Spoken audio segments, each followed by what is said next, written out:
Halo sahabat semua, jumpa lagi dengan Kabar 21. Jangan lupa subscribe channel kami dan padamkan loncengnya untuk notifikasi video kami selanjutnya. Sektor Laut Cina Selatan semakin memanas dan terus memanas. Cina berkali-kali konflik dengan negara-negara tetangga, terutama Asia Tenggara, termasuk dengan Indonesia di Kepulauan Natuna. Tak tahan dengan tingkah Cina di Laut Cina Selatan, kekuatan besar Eropa mengirim kapal induk ke Laut Cina Selatan. Apa yang terjadi sebenarnya? Pada awal tahun 2021, kejutan besar muncul di Laut Cina Selatan. Wilayah yang telah lama dikuasai Cina ini tak lama lagi mungkin akan semakin memanas dengan hadirnya kekuatan militer dari Eropa. Menurut sebuah laporan terbaru pada hari Selasa, 5 Januari 2021, militer Eropa mengirim kekuatan tempurnya menuju Laut Cina Selatan. Tujuannya untuk ikut menekan tindakan Cina, sehingga disambut baik oleh Amerika dan juga Jepang. Aliansi Amerika dan Jepang menyambutnya dengan riang gembira ketika kekuatan militer Eropa datang ke Asia Pasifik. Laporan itu mengatakan bahwa kapal induk Inggris HMS Queen Elizabeth dan armada pengawalnya dikirim ke Asia Timur. Operator Inggris tetap melewati Laut Cina Selatan dengan HMS Queen Elizabeth yang membawa satu skuadron F-35B. Meskipun ada protes dari pihak Cina. Dari Korps Marinir Amerika, selain Inggris, yaitu Prancis, juga mengirimkan armada perang untuk bergabung dengan Jepang dan Amerika pada tahun ini. Mereka akan melakukan latihan bersama. Sementara Jerman juga mengumumkan akan mengirimkan kapal perusak ke Indo-Pasifik. Jepang ingin bekerja sama lebih kuat dengan Eropa di bidang pertahanan, kata Menteri Pertahanan Jepang Nobuo Kishi. Keputusan negara-negara besar Eropa untuk mengirim pasukan militernya ke Asia merupakan kabar baik bagi Jepang dan juga Amerika. Ini juga merupakan langkah sekutu dekat untuk berbagi dengan Amerika tekanan untuk menahan Cina di Asia.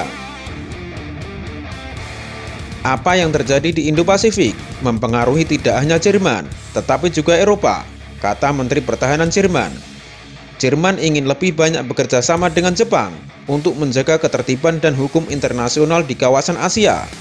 Menteri Pertahanan Jepang mengungkapkan harapannya bahwa kapal perang Jerman akan melewati Laut Cina Selatan, di mana Cina banyak klaim kedaulatan yang ilegal di Laut Cina Selatan. Sejak Perang Dunia Kedua, Jerman selalu menunjukkan keraguannya tentang kegiatan militer di luar negeri.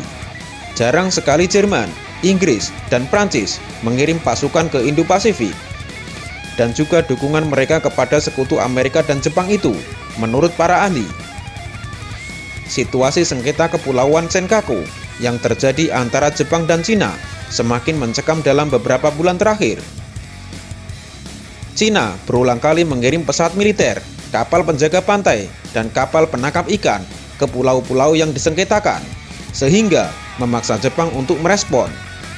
Sehingga sangat bagus bagi Jepang jika Amerika, Jepang, Inggris, Prancis, dan Jerman mengadakan latihan bersama di Asia Pasifik, kata Michito, Profesor Keamanan Internasional di Universitas Keio Desember lalu. Jepang, Prancis, dan Amerika mengumumkan bahwa mereka akan melakukan latihan bersama di pulau terpencil yang terletak di barat daya Jepang. Belum jelas apakah Inggris dan Jerman akan bergabung dengan Jepang, Prancis, dan Amerika untuk berpartisipasi dalam latihan tersebut. Jepang dan Amerika sama-sama senang dan menyambut kedatangan Angkatan Laut Eropa di Asia Pasifik, kata Suroka. Namun Jepang belum memiliki rencana yang jelas tentang apa yang ingin dilakukan dengan Angkatan Laut Inggris, Prancis, dan juga Jerman. Kata Suroka, negara-negara Eropa bisa menarik pasukannya jika merasa penampilan mereka tidak masuk akal dan membuat marah Cina. Untuk menyaingi Cina, Jepang berambisi untuk mengembangkan jet tempur tak berawak. Jepang dikabarkan sudah melalui proses pengembangan jet tempur tak berawak sebelum siap ditugaskan pada tahun 2035. Pengembangan armada udara baru ini dinilai sebagai jawaban Jepang atas kemajuan Cina dalam teknologi militer. Melansir dari Nikkei, perusahaan Subara dan Mitsubishi ikut berpartisipasi dalam penelitian yang diperlukan untuk menciptakan jet tempur tak berawak tersebut. Kedua perusahaan itu akan berbagi tugas yang berbeda. Mitsubishi akan menggarap sistem berbagai informasi antar pesawat, sementara Subaru akan mengembangkan kemampuan kendali jarak jauh dan penerbangan. Laporan dari Nikkei pada hari Jumat 31 Desember lalu juga menyebutkan bahwa Jepang masih mungkin menjalin kerjasama dengan Inggris atau Amerika Serikat dalam pengembangannya. Kementerian Pertahanan Jepang akan membaginya dalam 3 tahap berbeda, dimulai dari membuat pesawat yang dikendalikan dari jarak jauh, kemudian satu pesawat berawak mengendalikan beberapa drone. Berikutnya, baru merancang skuadron dari keduanya. Sebagai tambahan, Jepang juga berencana untuk mengembangkan jet tempur berawak baru pada tahun 2035 mendatang. Jet tempur yang paling misterius ini digadang-gadang akan menjadi jet tempur terbaik buatan Jepang. Pada tanggal 21 Desember 2020 lalu, Perdana Menteri Jepang juga menyetujui anggaran militer yang diajukan untuk tahun 2021. Anggaran belanja militer Jepang lagi-lagi naik dari tahun sebelumnya.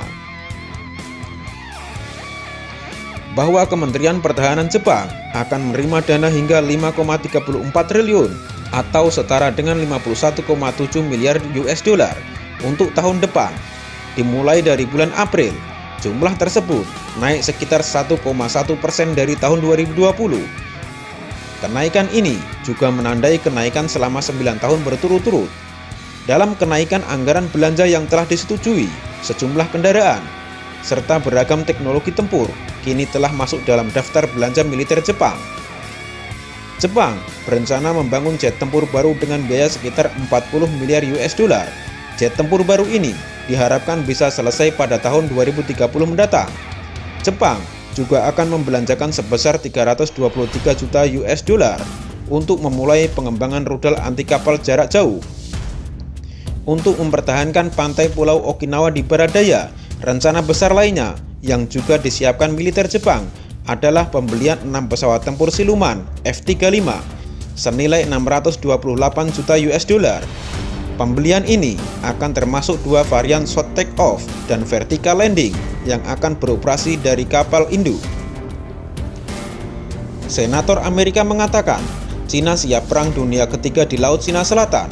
Kongres Amerika Serikat telah menyetujui rancangan undang-undang atau RUU belanja pertahanan senilai 740 miliar atau setara dengan 10,3 kuadriliun rupiah untuk membiayai kebijakan pertahanan. Pada tahun-tahun mendatang, RUU tersebut berhasil diloloskan Senat pada hari Jumat dengan jumlah suara 81 berbanding 14 suara. Untuk membatalkan veto Presiden Amerika Donald Trump membutuhkan 2/3 jumlah suara mayoritas Kongres untuk membatalkan undang-undang yang telah diveto Presiden Amerika. Dan ini merupakan pertama kali dilakukan di era Trump. Trump keberatan dengan undang-undang tersebut karena membatasi kemampuannya untuk menarik pasukan Amerika dari Afghanistan dan Eropa dan tidak menghapus perlindungan tanggung jawab dari perusahaan media sosial. Terima kasih sudah menonton video kami. Tunggu video kami selanjutnya.